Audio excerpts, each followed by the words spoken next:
80만 대군 앞에서도 절 못하겠다며 짐 싸버린 남자의 배짱. 여러분, 상상해보세요. 내 집 앞마당에 험상궂은 조폭 80만 명이 몰려와서 당장 땅 내놓고 무릎 꿇어! 라고 소리치고 있습니다. 조정에 높으신 분들은 겁에 질려 땅을 떼어주고 살려달라고 빌자며 덜덜 떨고 있을 때 혼자서 뚜벅뚜벅 적진 한복판으로 걸어 들어간 남자가 있습니다. 바로 고려의 전설적인 외교관 서희입니다. 요즘 말로 하면 멘탈 끝판왕이라고 할 수 있죠. 거란의 장수 소손영은 기선제압을 하려고 나는 대국의 귀한 몸이니 너는 뜰 아래에서 절을 해라 하며 갑질을 시전합니다. 하지만 서희는 눈 하나 깜짝 안 하고 나라와 나라 사이의 만남인데 무슨 절이냐? 예의를 지키지 않으면 나는 돌아가겠다며 짐을 싸는 신용을 하죠. 80만 대군이 코앞인데 파혼 선언하듯 등을 돌리는 이 배짱. 정말 전율 돋지 않으시나요? 이 기싸움 한 판이 고려의 운명을 바꿨습니다. 땅 떼어주고 살자. 보여스 절대 못 준다. 고려판의 생존 게임. 거란의 80만 대군이 압록강을 넘어오자 고려 조정은 그야말로 패닉 상태였습니다. 당시 대세는 할지론이었어요. 말 그대로 서경, 즉 평양 이북의 땅을 잘라주고 평화를 사자 하는 주장이었죠. 요즘으로 치면 대기업이 협박하니까 알짜배기 자회사들 다 넘겨주고 폐업하자는 거랑 비슷합니다. 심지어 서경의 쌀창고를 다 개방해서 적들이 먹게 하거나 여의치 않으면 대동강에 다 던져버리자는 극단적인 말까지 나왔습니다. 얼마나 무서웠으면 그랬을까요? 하지만 서희는 여기서 홀로 반기를 듭니다. 적의 의중도 모르고 땅부터 내주는 건 바보짓입니다. 라고 소리쳤죠. 그가 지키려 했던 건 단순히 흙 한 줌이 아니라 고려라는 나라의 자존심과 미래였습니다. 8급 공무원의 반란? 아니, 정우현을 지켜낸 선배의 품격. 서희가 외교관으로만 유명한 것 같지만 사실 그는 공직사회의 원칙을 지키는 데도 진심이었습니다. 한 번은 정우현이라는 관리가 성종 임금에게 직언을 했다가 미움을 사서 귀양을 가게 생겼습니다. 요즘으로 치면 대통령한테 바른말 했다가 찍힌 신입 사무관 같은 처지였죠. 이때 서희가 나섭니다. 말을 잘했든 못했든 신하가 왕에게 의견을 내는 것은 당연한 권리입니다. 이걸 처벌하면 누가 감히 입을 열겠습니까? 라며 정우현을 적극적으로 변호했습니다. 남들이 임금 눈치 보라고 입을 닫을 때 그는 원칙을 위해 자신의 안위를 걸었습니다. 이런 선배, 요즘 직장인들에게도 꼭 필요하지 않나요? 우리가 고구려의 후예다. 팩트 폭격으로 잠재운 소손영. 단판장에 마주 앉은 소손영은 너희는 신라 땅에서 일어났는데 왜 고구려 땅을 탐내냐 하며 억지를 부렸습니다. 하지만 서희는 준비된 팩트로 응수합니다.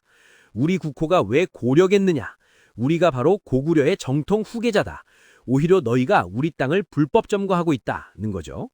요즘으로 치면 등기부등본 딱 들이밀면서 이거 원래 내 명인데 네가 무단 침입했으니 임대료는커녕 퇴거 명령부터 내리겠다고 호통을 친 셈입니다. 역사적 정통성을 외교의 무기로 삼은 서희의 통찰력은 천년이 지난 지금 봐도 감탄이 절로 나옵니다. 잠시 쉬어가는 시간. 이 영상이 흥미로우시다면 구독과 좋아요 부탁드려요. 여러분의 응원이 큰 힘이 됩니다.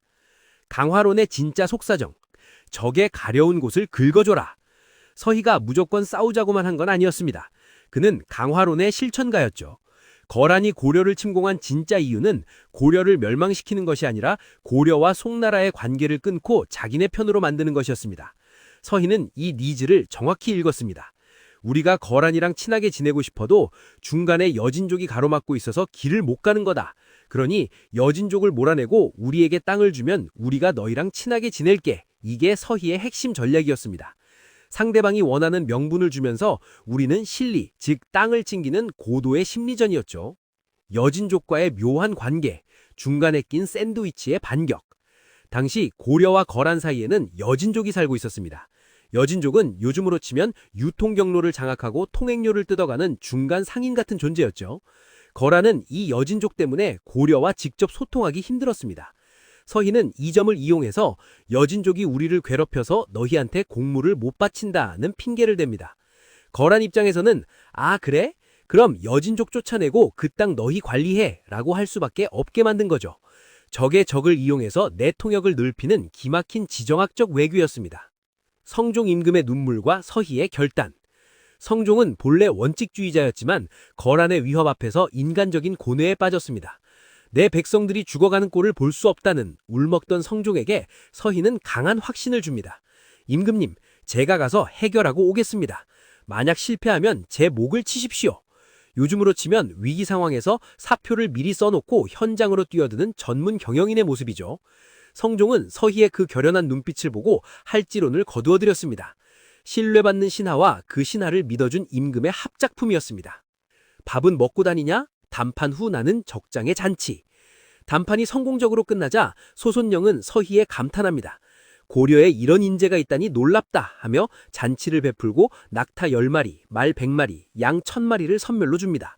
어제까지만 해도 서로 목에 칼을 겨누던 사이가 형님 아우 하는 사이가 된 거죠. 서희는 단순히 이기려고만 하지 않았습니다. 상대방의 체면을 세워주면서 실리를 챙기는 매너 외교를 선보였죠. 적장의 마음까지 훔친 서희의 인간미, 이것이 진정한 외교의 정석 아닐까요? 아름다운 사랑 이야기, 전쟁터에서도 품었던 아내의 서신. 서희의 일생에는 기록되지 않은 뜨거운 사랑이 있다는 항설이 있습니다. 그가 거란의 적진으로 향할 때 품속에는 아내가 정성스럽게 써준 서신이 있었다고 하죠. 당신이 돌아오지 않으면 저도 살 이유가 없습니다. 80만 대군 앞에서도 떨지 않던 서희를 버티게 한 건 어쩌면 고려의 산천보다 더 소중했던 아내의 얼굴이었을지도 모릅니다. 그는 단순히 영토를 지킨 게 아니라 사랑하는 사람들이 발딛고 살 평화의 터전을 지킨 것이었습니다. 금수저지만 독했던 공부법, 아버지 서필의 가르침. 서희는 요즘 말로 금수저였습니다. 아버지는 고려의 명재상 서필이었죠. 하지만 서필은 임금에게 내 아들에게 특혜를 주지 말라고 할 만큼 엄격했습니다.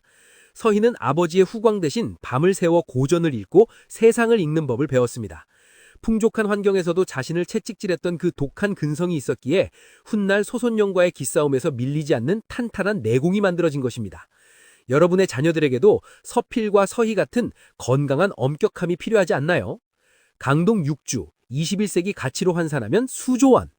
서희가 받아낸 강동 6주는 전략적 중요치 지역이었습니다. 지금의 평안북도 일대인데 이곳을 차지함으로써 고려는 중국 대륙과의 직교역로를 확보했죠. 요즘으로 치면 전국에서 가장 비싼 황금 노선을 무상으로 기증받은 셈입니다. 단순히 영토가 넓어진 게 아니라 국가의 무역 시스템과 안보 라인을 한꺼번에 업그레이드한 엄청난 성과였습니다. 서희라는 유능한 외교관 한 명이 국가 부도 위기를 막고 S급 우량주로 만든 것이나 다름없죠. 절차와 원칙, 서희가 고집했던 공직자의 길. 서희는 외교 무대 밖에서도 철저한 원칙주의자였습니다. 성종이 가끔 절차를 무시하고 인사를 단행하려 할 때마다 그것은 법도에 어긋납니다 라며 직언을 서슴지 않았습니다. 임금이 무서워서 다들 예 할 때 혼자서 아니오를 외쳤던 남자. 그는 권력보다 시스템이 강해야 나라가 바로 선다는 것을 이미 알고 있었습니다. 지금 우리 사회에도 이런 원칙을 지키는 어른이 참 그립습니다. 현대의 M&A와 서희의 담판, 즉 공포를 레버리지로 활용하라. 현대 경영학 관점에서 보면 서희의 담판은 극한의 협상술입니다. 거란이 가진 전쟁의 공포를 역이용해서 그들이 진짜 원하는 명분을 팔고 우리가 원하는 아셋, 즉 영토를 가져왔으니까요. 우리가 송나라랑 손잡으면 너희 피곤해지지. 그러니까 우리랑 친하게 지내려면 이 땅부터 내놔라는 논리는 요즘 글로벌 기업들이 인수합병 시장에서 쓰는 고도의 심리전과 일맥상통합니다. 서희는 시대를 앞서간 최고의 협상 전문가였습니다. 여진의 배신과 서희의 방어책. 거란을 돌려보냈다고 끝이 아니었습니다. 여진족은 자신들의 땅을 뺏은 고려를 호시탐탐 고렸죠. 서희는 영토를 얻자마자 즉시 성을 쌓고 군사를 배치했습니다. 외교로 얻은 평화는 무력으로 지켜야 완성이다는 것을 알았던 겁니다. 그는 말로만 평화를 외치지 않았습니다. 서희가 직접 성벽을 쌓는 현장을 돌며 병사들을 격려했다는 기록은 그가 현장 중심의 리더였음을 보여줍니다. 입으로 시작해 손발로 마무리하는 철저함, 이것이 서희의 진면목입니다. 정우현 변호 사건의 전말, 표현의 자유를 지킨 선구자. 다시 정우현 이야기로 돌아가 볼까요? 성종이 정우현을 벌하려 할 때 서희가 했던 말은 지금 들어도 명언입니다. 언로, 즉 말이 통하는 길이 막히면 나라는 망합니다. 요즘 말로 하면 표현의 자유와 소통의 중요성을 강조한 것이죠.